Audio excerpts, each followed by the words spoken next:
తోటి కేఆర్పీలు డిఆర్పీలకి ప్రథమ సిబ్బందికి అలాగే నా తోటి ఉపాధ్యాయులందరికీ కూడా నా హృదయపూర్వక నమస్కారం.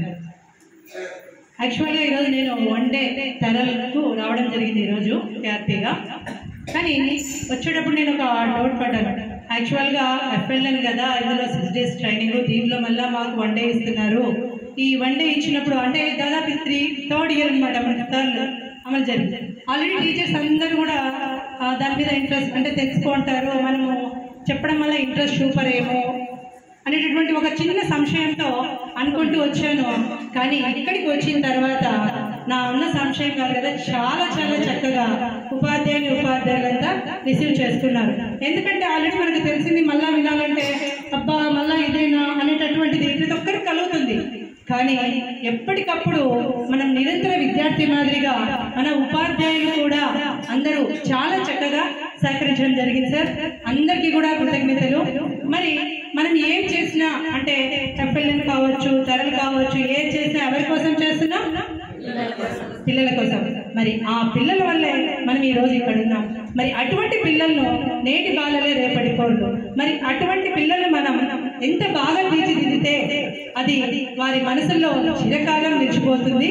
అలాగే మనం చేసే ప్రతి పని కూడా ఆ పిల్లల కోసమే చేస్తాం. మరి ఇక్కడ ట్రైనింగ్స్ లో నేను అబ్జర్వ్ చేసింది ఏంటంటే, ఒక టీచర్స్ కూడా ఇక్కడికి వచ్చిన తర్వాత ట్రైనింగ్ లో పరకాయ ప్రవేశం చేస్తున్నారు సార్. ఎవరిలోకి పిల్లల మాదిరి మారిపోతున్నారు పూర్తిగా. అంటే ఆ యాక్టివిటీస్ లో ఇన్వాల్వ్ అయిపోతున్నారు. ఇలా చేశారంటే అంటే లేదు మేము ఇప్పుడు పిల్లలము, మేము స్టూడెంట్స్ ని మేము ఇలాగే చేస్తాము అనేటటువంటి ఎంత చాలా హ్యాపీనెస్ ఇచ్చింది సార్. అంతగా ఇన్వాల్వ్ అయినప్పుడు రేపు మనం గ్రౌండ్ లెవెల్లో కూడా అదే విధంగా విద్యార్థులకు అన్ని కూడా కండక్ట్ చేసి చాలా సక్సెస్ చేయాలని కోరుకుంటున్నాను, ఎఫ్ఎల్ఎన్ కానీ ఇది కానీ. ఎందుకంటే మనం ఎవరికి గుర్తుండకపోయినా మనం చదువు చెప్పిన విద్యార్థులకు మనం గుర్తుంటాం. ఇక్కడ ఒక చిన్న మాట అండి, ఎందుకంటే పిల్లలు మన కాడ వచ్చిన పిల్లలు మనం 20 ఏళ్ళు 25 ఏళ్ళు సర్వీస్ అయినప్పుడు ఏమవుతుందంటే వాళ్ళ పిల్లలు 1వ తరగతి పిల్లవాడు మారిపోతాడు సార్. అతని రూపురేఖలు అన్నీ మారిపోతాయి, మనమైతే కనుక్కోలేము. కానీ అదే స్టూడెంట్ మన కాడికి వచ్చి నేను మీ స్టూడెంట్ అంటే ఎంత సంతోషం మనకి వేస్తుంది సార్. అదే సంఘటన నాకు ఇక్కడ ఒకటి జరిగింది. యాక్చువల్లీ నేను ఎఫ్ఎల్ఎన్ ట్రైనింగ్కి వెళ్ళినప్పుడు ఒక ప్రథమ కోఆర్డినేటర్ చెప్తున్నా మేడం, విత్ యువర్ పర్మిషన్, ఒక ప్రథమ కోఆర్డినేటర్తో పరిచయం కావడం జరిగింది. అతను జస్ట్ ఏదో నెంబర్ ఇచ్చి పుచ్చుకున్నాము. అలా అయినప్పుడు అతను ఒకసారి ఫోన్ చేశాడు, మేడం మీరు ప్రొద్దుటూరులోనే కదా ఉండేది, మా మేడం ఒకరు ఉన్నారు మేడం, ఆ మేడము నెంబర్ కొంచెం చెప్పగలరా?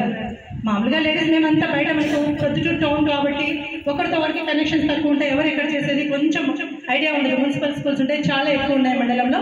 సరే అటువంటిప్పుడు నాకు తెలిసిన వాళ్ళకి ఒకరికి చేసి అడిగాను. అడిగినప్పుడు ఆ మేడం నెంబర్ పంపించారనమాట.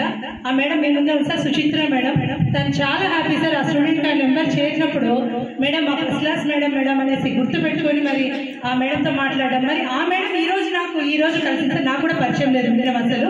నేను వాళ్ళిద్దరి మధ్య ఒక వారధిగానే ఉన్నాను. మేడం ఇట్లా మీరు ఇచ్చారు, ఆ అబ్బాయి నాతో మాట్లాడాడు, ఫస్ట్ క్లాస్ మేడం మా అబ్బాయి అన్నప్పుడు నాకు చాలా చాలా సంతోషం వేసింది సార్. మనము చేసే ప్రతి పని కూడా విద్యార్థి యొక్క డెవలప్మెంట్కి తోడ్పడుతుంది. అది ఎప్పటికీ కూడా ఆ అబ్బాయి మేడలో నిలిచిపోతుంది అనమాట. కాబట్టి మనమంతా కలిసి ఇక్కడ ఒక మాట సార్, మాకు ఎఫ్ఎల్ఎన్ 5 days 6 daysలో లాస్ట్ వన్ డే ఇవ్వడం జరిగింది. ఈ వన్ డే అయినా కూడా చేయగలిగినంత చేశాను సార్, మీకు అందించాము.